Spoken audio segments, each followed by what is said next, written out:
Please be seated.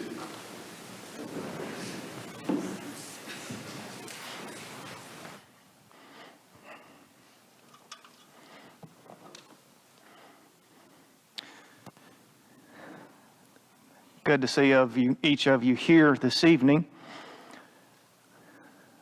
I want to begin by asking you, what do you fear? What do you fear? Something about your health, your children, your parents, your retirement? What do you fear? In Ephesians chapter 1, the Apostle Paul is in prison, writing Christians in Ephesus. And in verse 3, he breaks into a word of praise, a doxology to God. But then in verse 18, he breaks into a prayer. He says, I pray that the eyes of your heart will be enlightened, so that you may know the hope of his calling. What is the riches of the grace of his inheritance in the saints? And what is the surpassing greatness of his power in us? This he brought about when he raised Jesus from the dead and set him at his right hand, far above all rule and authority and power and dominion, and every name which is named in this age and in the age to come. I mentioned this morning that our study tonight is going to be on the power of God. The Apostle Paul also writes a word of praise of Jesus in 1 Timothy chapter 6 and verse 15. Jesus is blessed, the only sovereign, the King of kings and the Lord of lords. That word translated sovereign in the New American Standard Version was translated potentate in the Old King James and the New King James Version. That specific word is only used 4 times in the New Testament, but it refers to someone who has ultimate authority within a specific realm.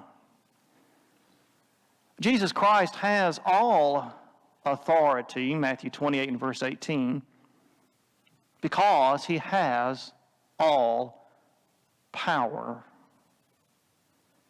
We're going to end our study tonight in Ephesians, but I want us to study Exodus chapter 15.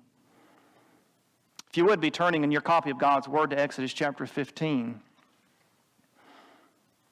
The idea of God being all-powerful reflects a Hebrew designation for God, El Shaddai.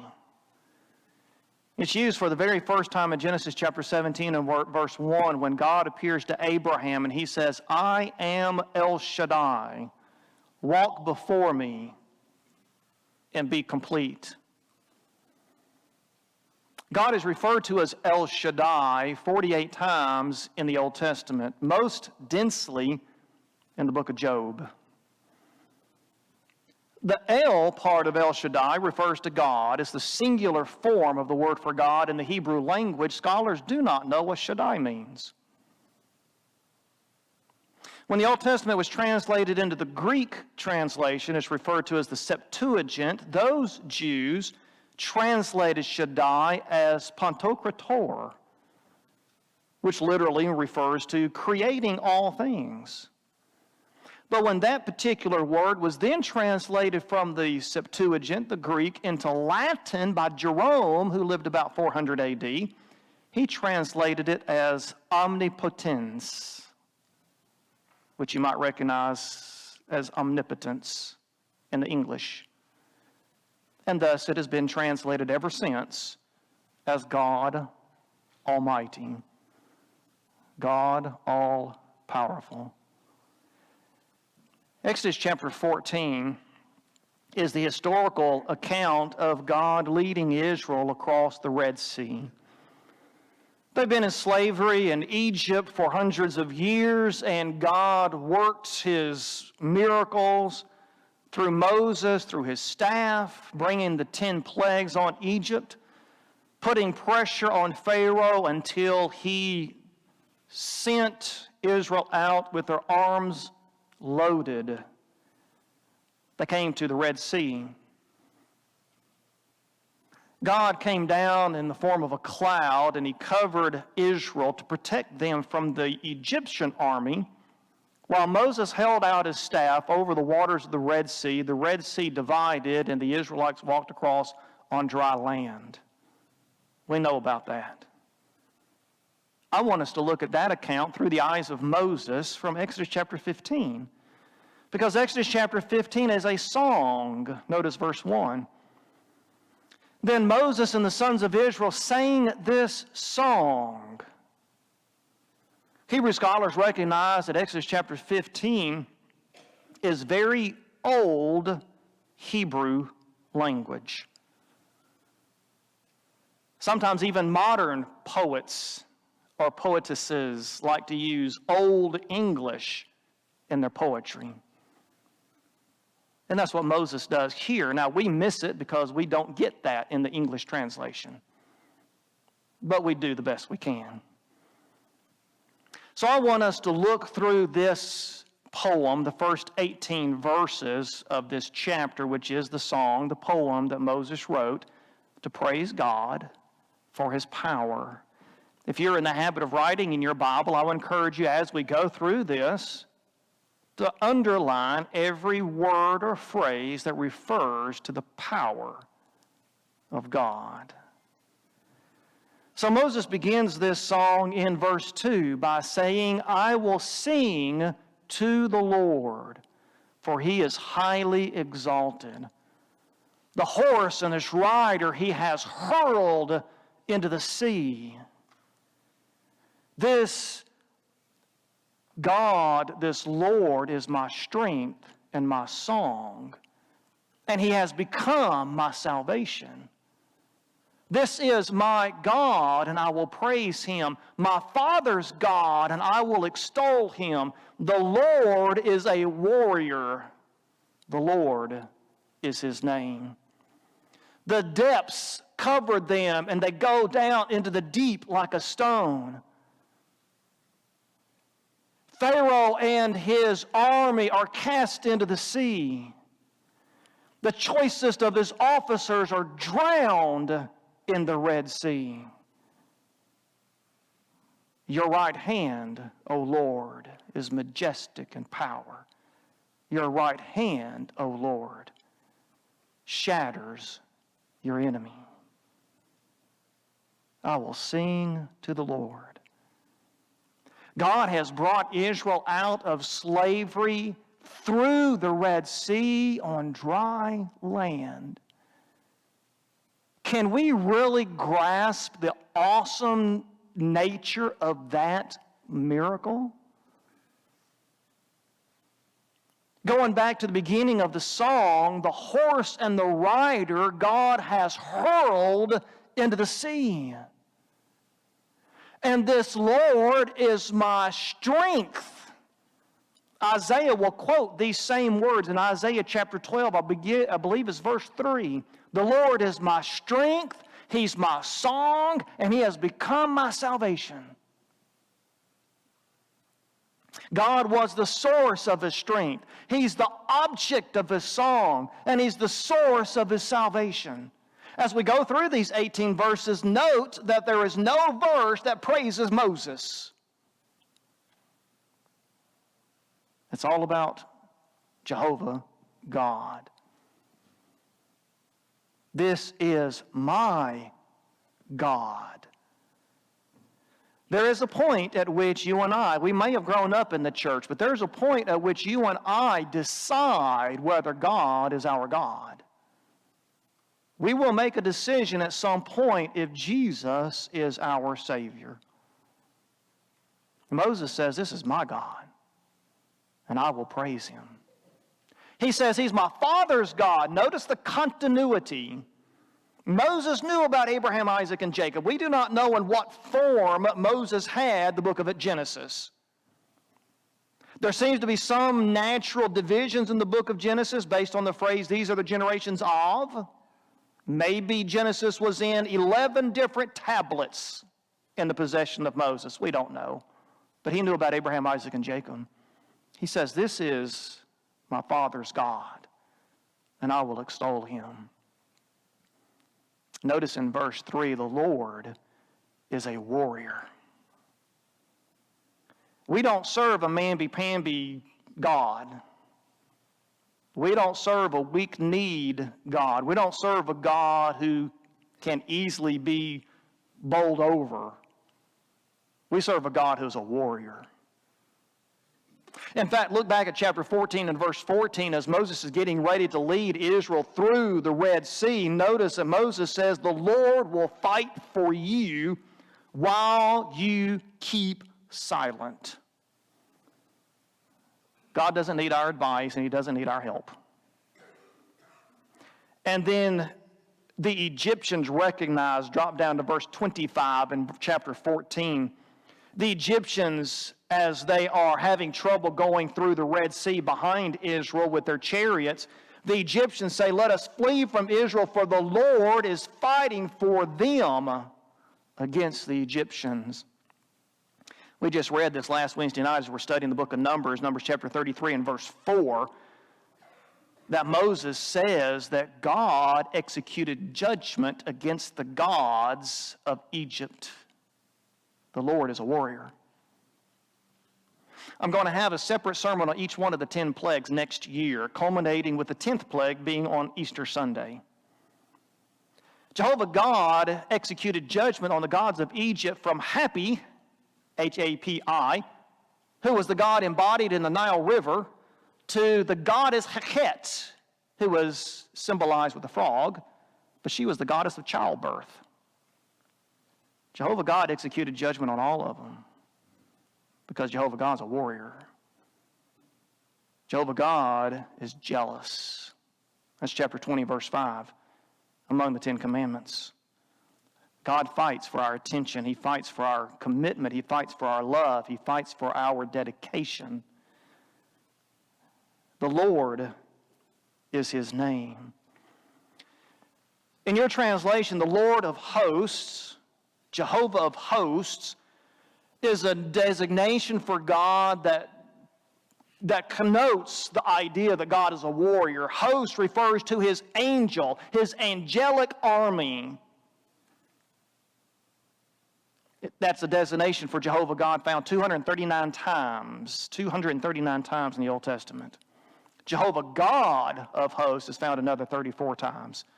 God wants us to know that He's got all the power He needs to handle our issues. He sent one angel, killed 135,000 Assyrians in the days of Isaiah.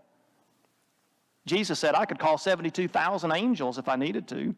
If one angel can kill 135,000 soldiers, how many could 72,000 angels kill? One of you mathematicians, do the math for us. Moses goes on in verse 4, Pharaoh's chariots and his horses are cast into the sea. and the choicest of his officers. Literally, the Hebrew says his three. So scholars think that maybe there were 3 men in the chariot, which suggests a larger chariot, not a 2-person chariot, but a 3-person chariot. And they're drowned in the Red Sea. We look back at chapter 14, and I reread this afternoon, and there's 4 times where the chariots of Egypt are mentioned in chapter 14. Now, chariots at that day and time was cutting-edge technology. That was cutting-edge technology. Israel didn't have chariots. They just came out of Egypt. But God took care of it. Wiped them all out. That's the kind of God that we serve, family. He is all-powerful. In verse 5, the deeps cover them. They sank down, and they went down into the depths like a stone. And then verse 6, the hand of God. As I have been translating these first 17 chapters, I have observed a number of times that the hand of God is referenced. It's not always translated in our English. For example, jump back up to chapter 14 and verse 31. When Israel saw the great power, New American Standard says, the great power which the Lord had used against the Egyptians. The Hebrew word there for power is actually the hand. God's great hand. Here in verse 6, Moses says, your hand, O Lord, is majestic in power. Your hand, your right hand, shatters your enemy. I want you to observe that the enemy of Israel is the enemy of God. And the enemy of the church of Christ is the enemy of God. In Acts chapter 9, Saul of Tarsus was persecuting the church, remember? Putting disciples of Christ to death. When Jesus appeared to him, he said, Saul, Saul, why are you persecuting me? To persecute the church is to persecute Christ. Here God says, Israel, your enemies are my enemies. We move on into what I consider the second stanza of the song. Beginning in verse 7, in the greatness of your excellence, you overcome those who rise up against you, and you send out your burning anger, and it consumes them like chaff. At the blast of your nostrils, the waters are piled up, and the flowing waters stand up like a heap, and the deeps are congealed in the heart of the sea. And the enemy says, I will pursue, and I will overtake, and I will divide the spoils. And my desire is satisfied against them, and I will draw out my sword and destroy them. You blew with your wind, and the sea covered them. And they went down like lead in the mighty waters. Who is like you, O Lord, among the gods? Who is like you, majestic in holiness and awesome in praise, working wonders? You can just see Moses standing on the edge of the Red Sea, looking back and writing these words of praise to God as he sees what has happened. Again, going back to verse 7, God is excellent in his might, and he sends out his burning anger, and it consumes the enemies of Israel, who are the enemies of God, like chaff. That word chaff is the same word as stubble, straw, that the Israelites were required to gather. You remember? They had to make the bricks. But then Moses comes to Pharaoh and says, God says, let his people go. Pharaoh gets mad and he says to the Israelites, okay, I'm not going to provide the straw anymore. You've got to go provide your own straw because you've got too much time on your hands. You've got too much time to be wanting to go worship. You need to be working. That word for straw is this word chaff. God is consuming them as if they were the straw that Pharaoh was making them go gather. At the blast of his nostrils, the waters were piled up. the flowing water stood up like a dam, and the deeps were congealed. The deeps were congealed in the midst of the waters. It is as if God was creating a wall on each side of the Israelites so that the Egyptian army could not attack them from either side. Because the whole purpose is for God to protect His children. And then verse 9. We've got the words of Pharaoh. Moses puts words into the mouth of Pharaoh. Circle in your Bible every time Pharaoh refers to himself. Circle every time he uses the pronoun I or the pronoun my or mine. Listen to the pride and the arrogance of the enemy of God in these verses, in this verse. I will pursue, Pharaoh said. I will overtake, Pharaoh said. I will divide the spoils, Pharaoh said. I will stretch out my hand. My desire is satisfied against them, and I will draw out my sword, and I will destroy them. That was the words of Pharaoh, who in fact is now drowned in the sea. Because our God is all-powerful. Remember, this is poetry. You blew your wind, and the sea covered them. Verse 10, and they sank like lead in the mighty water. This is the second reference to Israel being like a stone or like lead. There's going to be a third reference to it in verse 16. Sinking like lead. And then listen to the words of verse 11. Who is like you, O Lord, among the gods? Who is like you, majestic in holiness, and awesome in praise, working wonders? The Egyptians had a pantheon of gods. Not just the 10 or so that God conquered through the plagues. They had a whole host of them. I've been reading through a guide on Egyptian mythology and their gods and goddesses. Probably 50 or so. But they're impotent relative to Jehovah God. In fact, those are the kinds of gods that you have to carry around where you want to go somewhere. Those are the gods that you've got to stick in your back pocket if you want protection when you go on a trip. Those are the gods that Isaiah mocks Israel when they fell for the same temptation in Isaiah chapter 44, beginning in verse 9.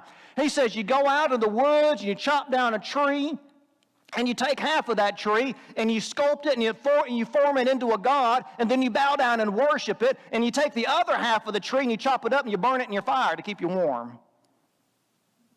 How silly is that? That's how ridiculous it is to trust in anybody or anything besides Jehovah God. Who is like you among the gods, O Lord? Majestic in holiness and awesome in praise, working wonders. And then we get in verse 12. And we see the results, on the impact of this crossing of the Red Sea on other peoples around Israel, the Canaanites. First of all, beginning in verse 12, in your loving kindness. In your loving kindness, he says, verse 13, verse 12, you stretched out your hand. We don't want to skip verse 12. You stretched out your hand and the earth swallowed them. Remember, this is poetry. It wasn't the earth that swallowed the Egyptian army. It was the sea, but this is poetry. Now, God literally did open up the earth and swallow some rebellious Israelites, you recall, in Numbers chapter 16, who were led by Korah, Dathan, and Abiram, and 250 leaders of Israel who followed their example. We won't go into the details there, but God opened up the earth and caused it to swallow those rebellious Israelites. So now verse 13, in your loving kindness, Moses says, you've led the people whom you have redeemed, and in your strength you guided them to your holy habitation. Beautiful thoughts there, God bringing his children to his presence. But let's go on in verse 14. The peoples have heard, and they tremble. Anguish has gripped the inhabitants of Philistia. And then the chiefs of Edom were dismayed, and the leaders of Moab, terror grips them. The inhabitants of Canaan have all melted away. The loving kindness of God. It's translated as mercy, translated perhaps most often as loving kindness, steadfast love maybe. But it has as its core loyalty. Loving kindness is loyalty. It's God's commitment to his covenant that he made with Abraham, Isaac, and Jacob to bring Jesus into the world through their family. But that loyalty is motivated out of love. It's motivated out of kindness. It's wrapped in kindness, motivated out of love, committed to his promise. And so Moses says, in your loving kindness you have led the people whom you have redeemed. God redeemed the children of Israel out of Egypt. You remember, he says that I'm going to send my destroyer through Egypt, and they are going to kill the firstborn of every human being and every animal. And you've got to kill the Passover lamb, you recall, and sprinkle the blood over the door. But in that same context, God says, you've got to give me money for your firstborn. So Israel did not lose their firstborn to death, but they did have to give God shekels to redeem their firstborn. God redeemed Israel, and they belong to him. And so in the second phrase of this verse 13, in your strength, you guided them to your holy, the word habitation could be translated as pasture. Your holy pasture. One of the oldest designations for God in the Bible is shepherd. Jacob refers to God as shepherd twice on his deathbed in chapters 48 and 49. So when Jesus comes along and he says in John chapter 10, I am the shepherd, the good one, he's identifying himself with Jehovah God. I am your shepherd. So then we look at verses 14 and 15, and we see the impact that the crossing of the Red Sea had on the people around Israel.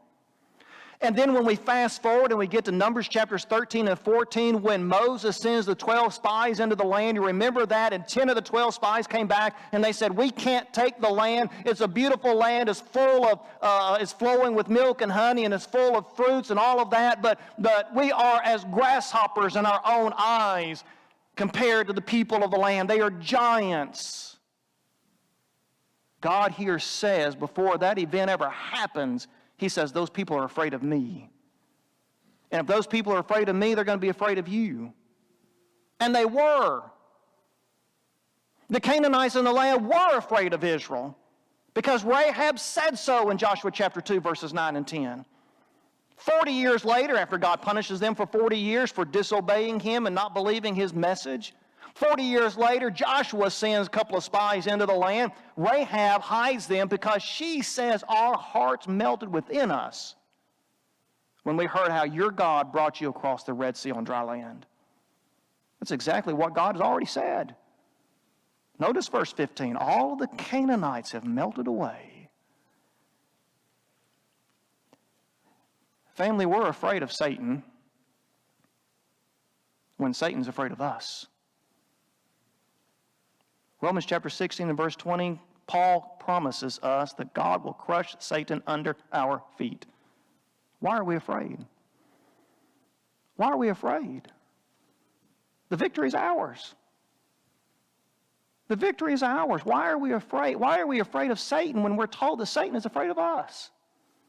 Satan doesn't want us. Jacob prayed in his prayer that we would share the gospel with other people. Satan doesn't want us to do that. And if he can get us to be afraid in sharing the gospel, he's won. We don't have to be afraid. We're going to study the book of Revelation next year. One of the two series I'm going to do on next year through 2023 is Rich Realities from the book of Revelation. One lesson a month. 12 chapters out of the 22. Just for your information, the second series is going to be on the prayers of Jesus next year.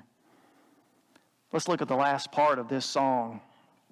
where Moses looks at the end result of God's plans, at least the end result for Israel on this particular occasion. Beginning in verse 16, terror and dread has fallen on them. By the greatness of his arm, they are motionless as stone. You see, that's the third reference to Egypt being like a stone or like lead. They are motionless as stone until your people pass by, O Lord, until your people pass by whom you have purchased. You will bring them and you will plant them in the mountain of your inheritance, your place, O Lord, which you have made for your dwelling, your sanctuary, O Lord, which your hands have established. Verse 18, the Lord shall reign forever and ever. When you go to the ballot box the second week, is this the second Tuesday of November? First Tuesday? Whenever you go to the ballot box, leave the ballot box saying, the Lord reigns forever and ever. Terror and dread had fallen upon the people around Israel and upon the Egyptians until God's people could pass over through the Red Sea. Until God's people could pass over whom he had purchased. They belong to God. The crossing of the Red Sea is the event in the life of Israel that corresponds to the death, burial, and resurrection of Christ for Christians. It's the event that defined them as the people of God. The death, burial, and resurrection of Jesus is what defines us as the people of God. And so Moses says, you will bring them and plant them in the mountain of your inheritance. What's the mountain? It might be Mount Sinai. It might be beyond that. It might be Mount Zion, Jerusalem, where God's capital, his temple, is going to be erected. Personally, I think mountain is a metaphor simply for God's presence. God wants his people to be with him. Whether it's at Mount Sinai or Mount Zion or somewhere in between, God just wants them to be with him. Your place, O Lord, which you have made for your dwelling. That first word, Lord, there is the Hebrew word Jehovah. It's God's specific name among the Hebrews. Baal was the god of the Canaanites, and Chemosh was the god of the Ammonites, and Isis, one of the gods of the Egyptians. Jehovah is the name of the God of heaven. The second word for Lord in the text is not all capital letters. Notice that. That's the Hebrew word for master. It's not Jehovah, it's the word for master. God is the master of the universe. You, O Lord, the sanctuary, O Lord, which your hands have established. You recall that Jesus promised us in John chapter 14 that he has gone to prepare a place for us because he wants us to be with him. And he'll get us there.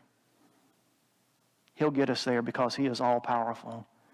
And then verse 18, the first reference in the Bible to God reigning as king. He shall reign forever and ever.